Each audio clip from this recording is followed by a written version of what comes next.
Valuoja oja. Valuoja oja lähe on Kuunijärv 92,5 meetri kõrgusel Pärsti külas. Oja suubub Viljandi järve 42 meetri kõrgusele. Oja pikkus on 9,3 kilomeetrit, laius umbes 2–4 meetrit, sügavus kuni pool meetrit, valgla pindala on 13,6 kilomeetrit ruudus. Oja asub Sakala kõrgustikul Viljandi linnas, sellel on palju harujõgesid. Voolusuund on Viljandi järve suunas, kiirus on 9–10 meetrit sekundis, katsetades kerget asja vette visates ja aega mõõtes teatud vahemaa kauguselt. Kuidas teada saada, kas oled paremal või vasakul kaldal?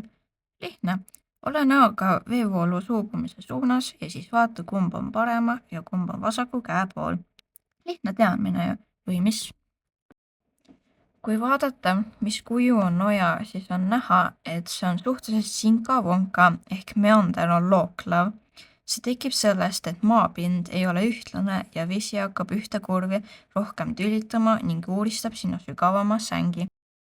Seda kohta, kus on kiirem veevool, nimetatakse põrkeveeruks, kuna on välisküljes, mida uuristab vesi. Siseküljel on laugveer, kus on vaiksem voolukiirus, mis ei uurista nii palju põhja. Setteid on rohkem ja taimedele meeldib seal rohkem kasvada.